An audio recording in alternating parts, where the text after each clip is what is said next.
Bonjour à toutes, bonjour à tous. Je vais commencer par une petite anecdote.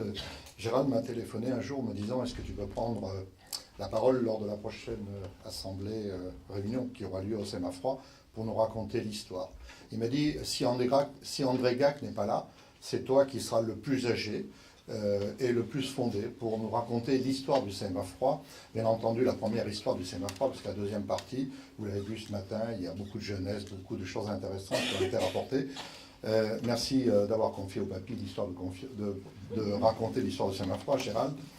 Je te reconnais bien là.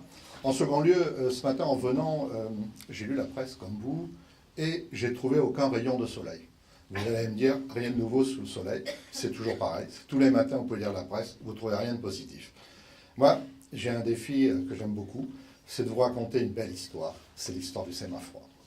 Alors, cette histoire du Sémafroid, je la connais bien, puisque depuis une quarantaine d'années, 44 ans très exactement, je travaille dans le groupe STEF, donc je n'ai pas eu beaucoup d'employeurs.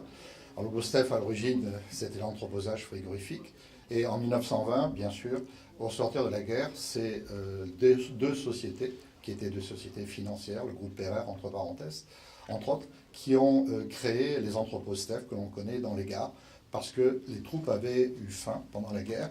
Et ce qu'on oublie de dire, c'est que les balles allemandes ont tué beaucoup d'hommes, mais la faim a tué aussi beaucoup d'hommes.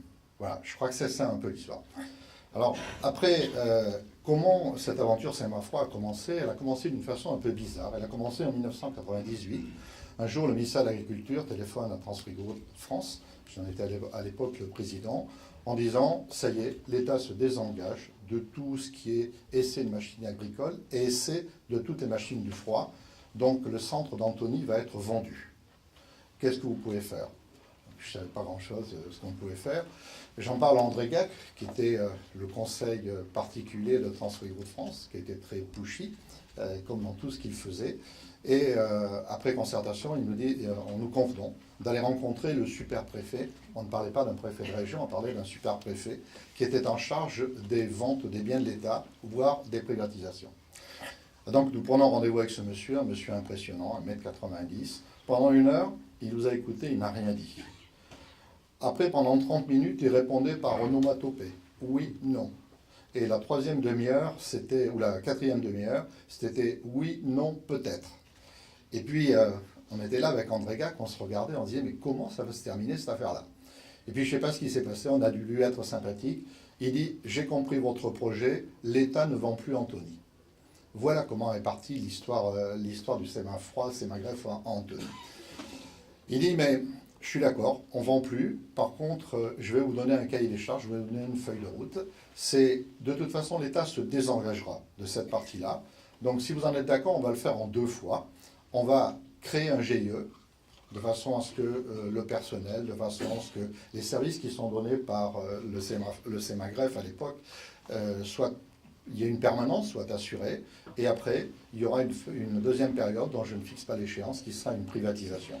Nous lui avons donné feu vert, nous présentons ça au conseil de direction de Transfrigo de France, et il y a eu un accord unanime pour aller dans cette aventure et pour devenir, aux côtés de Périfem et aux côtés de l'État, un des 3 actionnaires du GIE Sémagreffe. Alors, comment ça s'est passé tout ça? Cette aventure s'est passée d'une façon, je dirais, relativement rapide. C'est-à-dire qu'une fois qu'on a eu obtenu de l'assurance de l'État que les choses allaient se dérouler de cette façon-là, tant Périfem, tant que Transfrigo on sont allés dans l'aventure en disant de toute façon on a tout à gagner et rien à perdre. Donc c'est la raison pour laquelle nous avons investi.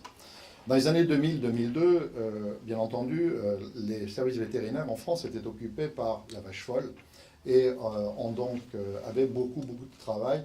Et l'agrément des véhicules frigorifiques n'était très clairement plus leur priorité. Donc petit à petit, les services vétérinaires en France n'ont plus délivré les agréments frigorifiques sur les véhicules. Et une nouvelle procédure a été mise en place, dont la gestion a été confiée au Sémagreffe, avec la mise en place de DataFrig, avec donc la mise en place de DataFrig qui réunissait en une seule base toutes les attestations qui existaient en France et qui est utilisé par tous les transporteurs et autres transporteurs ou privés. De 2002 à 2005, il y a eu la mise en place d'une commission technique qui réunissait les gens de la DGAL, qui réunissait les gens du Sémafroid, plus l'ensemble des professionnels, qu'ils soient constructeurs ou qu'ils soient utilisateurs, transporteurs ou privés. Donc c'est quelque chose qui a commencé à fonctionner très très correctement. Et en 2008, tu l'évoquais tout à l'heure, donc il y a eu la délégation de service public qui a été attribuée à Sémagref pour, comment dirais-je, pour agréer les véhicules frigorifiques. La suite, vous la connaissez, elle vous a été racontée ce matin.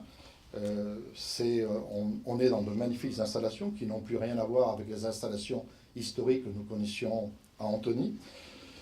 Cette société a été reprise par Gérald et par son équipe. Elle a déménagé à Fresnes et elle a élargi le spectre de tout ce qu'elle savait faire, tout ce qu'elle pouvait faire pour l'ensemble de l'industrie en France. Très rapidement, que reste-t-il à faire? Je pense que la première des choses, c'est rester professionnel et honnête. J'étais la semaine dernière à l'île de la Réunion, non pas pour des vacances, ça c'est pas vrai, j'y étais pour travailler, je préfère vous le dire tout de suite. Et là-bas, à la Réunion, il y a une spécialité, c'est ce qu'on appelle le rhum arrangé. J'ai connu aussi en Europe les PV arrangés. Ce n'est pas le rhum arrangé, mais c'est les PV arrangés. Donc Gérald, si j'ai un conseil à te donner, d'amis, c'est de faire très attention, de ne jamais perdre ton âme. C'est toujours de rester très droit dans tes bottes et honnête. C'est-à-dire qu'un laboratoire national d'essai, ce n'est pas quelque chose qui labellise ce que l'industrie ou un intérêt particulier demande. Bien entendu, si vous le voulez, à la récréation, je vous donnerai quelques exemples. Il faut rester impartial, il faut rester apporteur d'idées, il faut apporter de la novation, parce que sans novation, on meurt, bien sûr, et il faut devenir une référence au plan international. Vous avez fait au Sémafroid, beaucoup de travail sur ce sujet-là. Je vous encourage vivement à progresser dans cette voie-là. Après, nous sommes dans un marché de niche. Marché de niche, c'est qu'on parle du froid, bien entendu, nous sommes tous des professionnels de ce métier-là. On pense que c'est un grand métier. Non, c'est un petit métier, même si c'est très très utile à la société.